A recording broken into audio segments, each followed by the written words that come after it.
गैर जमानती कर्ज को लेकर रिजर्व बैंक की तरफ से की गई सख्ती से पहले बैंकों ने पर्सनल लोन बांटने की होड़ मची हुई थी, जिस वजह से पर्सनल लोन का आकार 50 लाख करोड़ रुपए के पार पहुंच गया। रिजर्व बैंक के आंकड़े बताते हैं कि बीते 18 नवंबर तक पर्सनल लोन का आकार 50.56 लाख करोड़ रुपए रहा और ये एक साल में इससे 30% से ज़्यादा की बढ़ोतरी हुई है। हाउसिंग और क्रेडिट कार्ड लोन में सबसे ज़्यादा बढ़ोतरी देखने को मिली। क्रेडिट कार्ड का लोन का आकार तो 2.44 लाख करोड़ रुपए हो गया है और एक साल में इसमें 34% की बढ़ोतरी हुई है। सर, कितने चिंताजनक हैं ये ताजा आंकड़े? आप पूछ सकते हैं कि आखिर बैंक क्या कर रहे थे। 50 लाख करोड़ रुपए के पर्सनल लोन दिए गए। 50 लाख करोड़ के पर्सनल लोन में अधिकांश लोन अनसिक्योर्ड हैं, इनके पीछे कोई जमानत नहीं है। बैंकों को यह भी नहीं पता है कि जिन लोगों को कर्ज दिए गए वो इसको चुका पाएंगे कि नहीं। और ये किस साल दिए गए? जिस साल भारत में आय में, कमाई में कहीं कोई बढ़ोतरी नहीं हुई, रोजगारों की ग्रोथ रेट में कोई बढ़ोतरी नहीं हुई, इकोनॉमी धीमे धीमे किसी तरह से रिकवर करके सामने आ पाई थी, कोई बड़ी इनकम ग्रोथ नहीं दिखाई दी।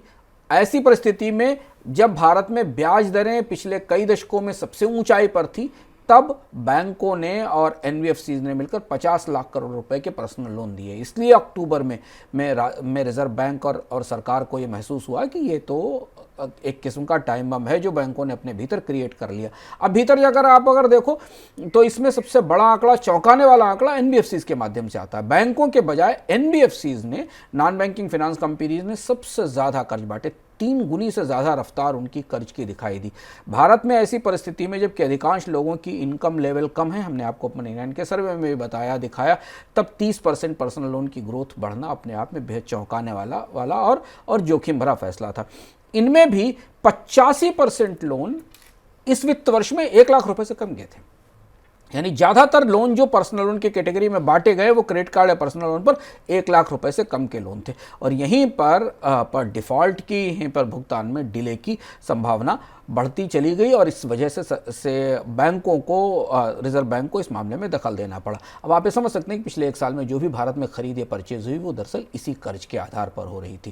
ज़्यादातर बाइंग इसी के आधार पर हो रही थी। लोगों के पास उनकी अपनी जेन्युइन परचेजिंग पावर नहीं थी। बारोड परचेज पावर से, जो उन्होंने कर्ज के जरिए परचेजिंग पावर जुटाई थी, उसके जरिए उन्होंने मोबाइल फ़ोन्स या बाकी सुविधाएँ जुटाई और उसका असर हमें ये दिखाई दिया कि कल हमने आपको आंकड़े में बताया था कि भारतीय परिवारों पर आय के मुकाबले जो कर्ज का अनुपात है वो रिकॉर्ड ऊंचाई पर पहुंच गया। इस बार है 48% के आसपास डेट टू इनकम रेशियो भारतीय परिवारों के ऊपर है।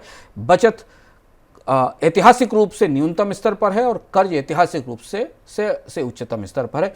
ये भारतीय परिवारों की बैलेंस शीट की तस्वीर है। इसे देखने के बाद ही शायद रिजर्व बैंक को यह महसूस हुआ होगा कि ये कर्ज जो दे दिए गए वसूले कैसे जाएंगे, इनकी वापसी कैसे होगी, 50 लाख करोड़ रुपए के कर्ज की वापसी कैसे होगी। तो अगले साल एनपीए आपको किसी बड़ी कंपनी में नहीं दिखाई देंगे। अगले साल आपको हजारों छोटे छोटे एनपीए घरों में, परिवारों में, क्रेडिट कार्ड में, पर्सनल लोन्स में बनते दिखाई देंगे, जो भारत की बैंकिंग के लिए एक दूसरे तरीके की, एक अपने तरीके की अनोखी चुनौती होने वाला है।